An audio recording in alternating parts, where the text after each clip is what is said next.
दिल्ली वाले जज साहब से जुड़ी खबर तो अब तक आप सुन ही चुके होंगे। किस तरीके से जज साहब के घर पर आग लगती है और जज साहब घर पर मौजूद नहीं होते हैं, जिसके बाद उनके घर पर आग को बुझाने के लिए फायर ब्रिगेड को बुलाया जाता है। फायर ब्रिगेड वहां पर पहुंचती है, तब तक पुलिस भी वहां पर पहुंच जाती है और जिसके बाद आग बुझाने के दौरान जिस तरीके से खुलासा हुआ कि वहां पर एक कमरे में कैश से भरा हुआ पूरा कमरा मिलता है, वहां पर नोटों की गड्डी पूरे कमरों में भरी होती हैं। जिसके बाद इस मामले से जुड़ा हुआ एक वीडियो भी आजकल वायरल किया जा रहा है। हालांकि मैं इस वीडियो की पुष्टि नहीं करता, लेकिन लोगों की तरफ से बताया जा रहा है कि ये वीडियो जज साहब के घर ही का है, जहां पर नोटों की गड्डी से भरा हुआ ये कमरा लैस है और नोटें जल चुकी हैं। जब ये मामला सामने आता है तो लोगों की तरफ से सवाल उठने लगते हैं कि आखिर जज साहब के घर पर इतना कैश क्या कर रहा है कि पूरा कमरा भरा हुआ रखा है। ये मामला जब सुप्रीम कोर्ट तक पहुंचता है तो सुप्रीम कोर्ट की तरफ से इस मामले पर मीटिंग की जाती है, जिसके बाद फैसला लिया जाता है सुप्रीम कोर्ट की तरफ से कि जज साहब को इलाहाबाद हाई कोर्ट ट्रांसफर करने का। वही इस ट्रांसफर फैसले के बाद Allahabad high court bar association ने जस्टिस यशवंत वर्मा के इलाहाबाद हाई कोर्ट ट्रांसफर पर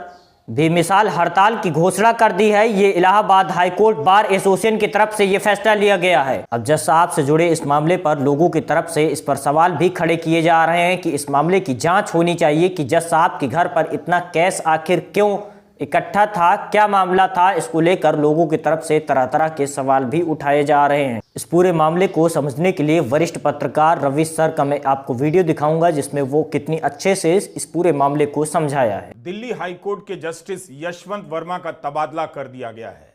इलाहाबाद हाई कोर्ट ही उनका तबादला हुआ है। इलाहाबाद हाई कोर्ट के बार संघ ने ऐलान कर दिया है कि इसके विरोध में कोर्ट का काम बंद कर देंगे।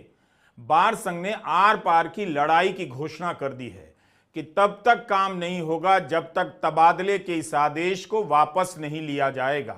सुप्रीम कोर्ट ने अपनी प्रेस रिलीज में बताया है कि 20 और 24 मार्च को कॉलेजियम की बैठक में सिफारिश की गई कि जस्टिस वर्मा का तबादला इलाहाबाद हाई कोर्ट किया जाए।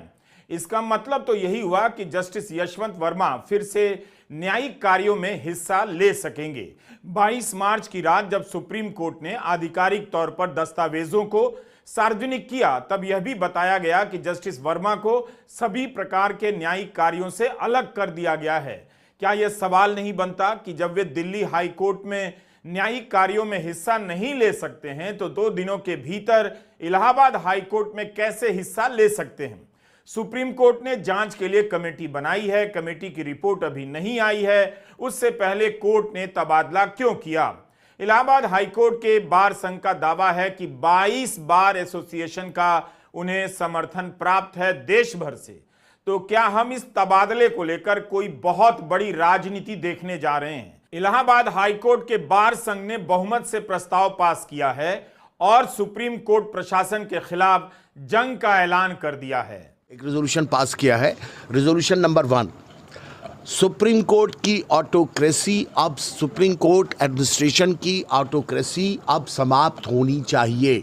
हम सरकार से ये रिक्वेस्ट करेंगे कि इस रिकमेंडेशन को सरकार वापस करे, क्योंकि जनता सरकार को सपोर्ट करती है। जनता ने सरकार को चुन के बनाया है, सरकार पे विश्वास है। ये समय आ चुका है जब सुप्रीम कोर्ट को हमें आईना दिखाना पड़ेगा कि आप हमसे अलग नहीं हैं। आप आज अगर सुप्रीम कोर्ट ने इस मुद्दे पर यह व्यू लिया है तो कल को सुप्रीम कोर्ट पाकिस्तान की तरह पूरी गवर्नमेंट को ओवर रूल करके खुद अगर गवर्नमेंट बना लेगी, तब क्या स्थिति पैदा होगी? एक ऑर्डर का क्रिटिसिज्म ये बर्दाश्त नहीं कर पा रहे हैं। बड़ा इतना छोटा दिल है। अरे आप पे हमारा पूरा ट्रस्ट है, आप ईमानदारी के साथ हमारी बात को सुनिए, हमें गलत साबित करिए। हम कहाँ कह रहे हैं कि हम सर्वोपरि हैं? सर्वोपरि आप हैं, लेकिन हमारी बात जो है वो लॉजिकली आप कहीं सुनेंगे, उसका रीजन देंगे। 1 लाइन स्ट्रोक नोटिफिकेशन। काफी सख्त चेतावनी है, लेकिन एक जज के तबादले को लेकर बार संघ इतना उग्र क्यों है? अभी तो उन्हें दोषी भी साबित नहीं किया गया है। सुप्रीम कोर्ट प्रशासन से भी सवाल है कि जानते हुए कि इलाहाबाद हाई कोर्ट का बार संघ मोर्चा खोलकर बैठा है, उसी कोर्ट में तबादला क्यों किया गया? एक दिन पहले तक सुप्रीम कोर्ट की तारीफ इस बात को लेकर हो रही थी कि पारदर्शिता बरती गई है। अब फिर से संदेह और सवाल उभरने लगे हैं। इलाहाबाद हाई कोर्ट का बार संघ मांग कर रहा है कि इसकी सीबीआई जांच हो, चीफ जस्टिस से मांग की गई है कि वे भारत सरकार से कहें कि जस्टिस यशवंत वर्मा के खिलाफ महाभियोग की प्रक्रिया शुरू की जाए, इंपीचमेंट शुरू हो। इसका मतलब है कि जस्टिस यशवंत वर्मा को लेकर राजनीति और आरोप प्रत्यारोप अभी लंबा चलेगा। सुप्रीम कोर्ट की कमेटी और जांच पर फैसला आने से पहले राजनीति से माहौल बना दिया जाएगा कि इस मामले को देश कैसे देखे। बस याद रखिएगा कि गोदी मीडिया का ट्रैक रिकॉर्ड क्या है। मिलते हैं फिर से कुछ खास खबरों के साथ, तब तक कि आप अपना ख्याल रखिए और चैनल को सब्सक्राइब कर लीजिए, बेल आइकन को दबाइए ताकि हमारी वीडियो का नोटिफिकेशन आपको सबसे पहले मिल सके। जय हिंद, जय भारत।